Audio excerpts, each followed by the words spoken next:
Japan's national football team is getting stronger. But here comes Japan. Oh, yes! And most people assume it's because more talented players are coming out of Japan. But as a Japanese person, I don't think that's the full picture. I believe there is something else, something hidden in the Japanese mindset and culture. So today, let me show you what that is. Every success team has someone working in the shadows. We have all heard that before. Japan's national football team is no different. But Japan's version of that unsung hero, I would argue, is something you won't find anywhere else in the world. So please imagine you are a professional footballer, but when the squad is announced, your name isn't in the 26. Instead, your coach, your manager calls you and says, "We want you to come with us. Not to play, but support the team." What would you do? But honestly, for most people, that would feel devastating. But in Japan, there is a deeply held belief that fulfilling your role, whatever that role is something to take pride in. It doesn't matter if you are in the spotlight or not. What matters is that you show up and do your part. And you can see this philosophy lived out in real life, even at the World Cup. So let me introduce one Japanese player. Japan's former captain Maya Yoshida is a legend who earned 127 caps for his country, Japan. He's still actively playing, he's not injured, he is by ever measure still good enough to compete at the highest level. In the middle. In it goes Yoshida!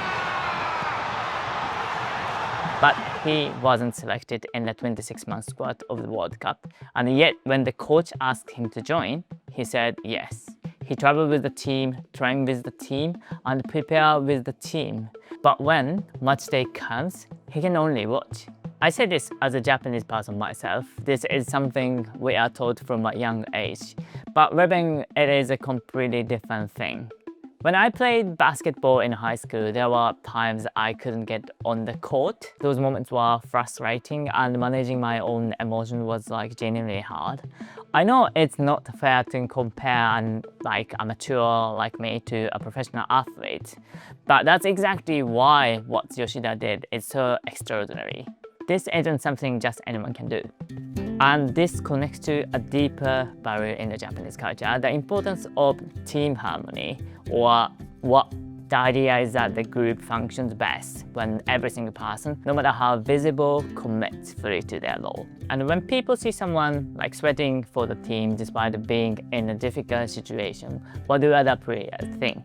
They surely think, I need to run more, I need to play with all my energy until the very end for his sake too. And this isn't just a football thing, you see it everywhere in Japan.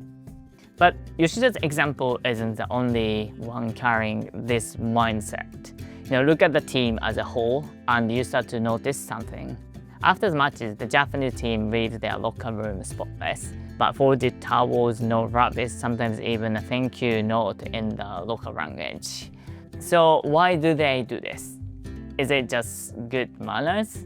Well, part of it comes from something deeply embedded in Japanese culture. The idea that you leave a space better than you found it.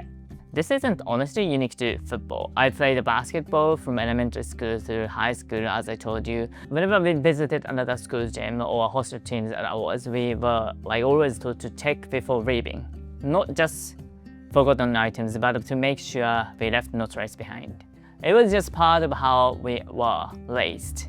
The Japan football team head coach Moriyasu Hajime has built this team around a single philosophy, which is Bonjitettei, doing ordinary things with extraordinary care. Not just when the camera's on, not just in the big moments, every single thing, every single time.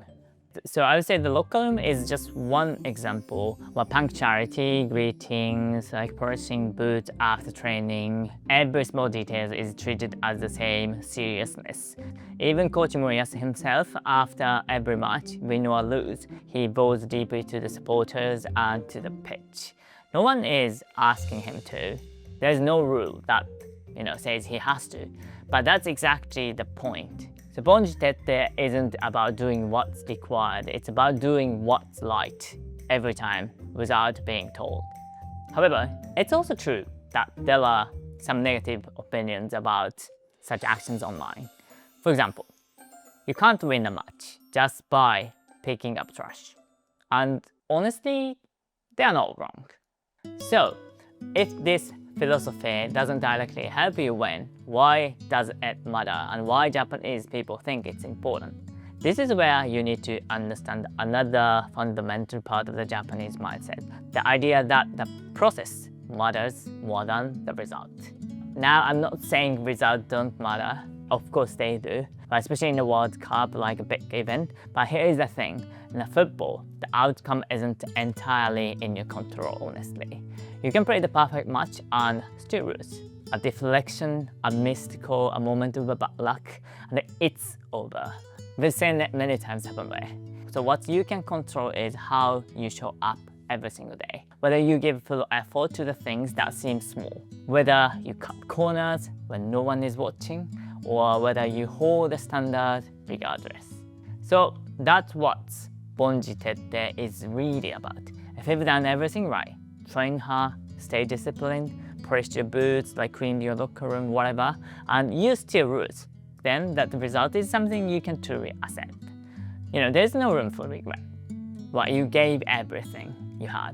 And that, to a Japanese person, is what it means to compete with integrity. But here's something worth thinking about. Getting a team to perform at the highest level is incredibly difficult. And the national football squad is perhaps the hardest environment of all. You're bringing together players who are used to being the best, players full of pride and confidence, and asking them to function as one unit. Not everyone will start, not everyone will play. That tension is always there. So how does Japan manage to stay so unified as a team? It starts at the top. Most of Japan's national team plays in Europe. Every time they get called up, they leave their clubs and their clubs keep running without them. So someone else steps into their position, and when they return, they have to fight to get it back sometimes. So these players are taking a real risk every single time just to represent their country. The manager knows that, and he never forgets that. So after every training camp, players leave on different flights to back their clubs around the world. And late at night, no matter the hour, the coach Moriyasu shows up in the hotel lobby to see them off every time. And when the media asked about it, he said, when they leave, they are still giving everything they have. I want them to know that I see that and that I'm grateful.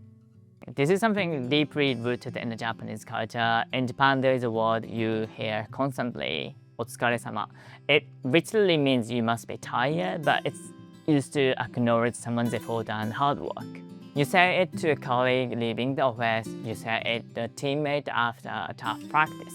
It's a way of saying, I see what you gave, and I respect it. So Moriyasu's late night send-offs are, "otsukaresama" in action. Not just a word, but a gesture, a physical reminder to each player that their sacrifice has been seen and, valued. And that kind of leadership creates something powerful in return for sure. Players who feel genuinely respected don't just do their job, they give everything. And maybe this is why Japan's national team feels so Japanese. Not because every Japanese player thinks the same way, but because inside this team, you can see values that many Japanese people grew up with, knowing your role, respecting the group, and taking even small things seriously. So now everything I've shared with you today, these aren't just football things. You see them in Japanese companies, schools, families, and communities every single day.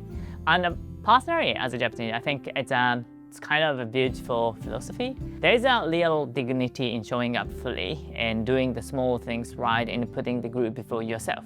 But I want to be honest with you about something. The mindset has a shadow side as well.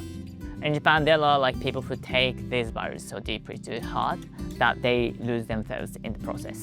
They suppress what they really feel. They sacrifice their own needs for the group, again and again, until there is nothing left to give. And because the culture rewards quiet endurance, no one around them even notices sometimes, unfortunately. Well, this isn't rare. It's something like some Japanese people struggle with, especially those who find it hard to find their place within a group. The values used today in Japan's national team, they work beautifully when the environment is healthy, when there is a, like a Moriyasu who shows up at midnight to say thank you. But not every environment is like that. So in my next video, I want to talk about that tension. What happens when these values are taken too far and what it really costs in Japan. Right, so does your culture have a version of this, or does this way of thinking feel completely foreign to you? Let me know in the comment. I'd love to hear how this lands from where you are from. Alright, thanks so much for watching. See you in the next video.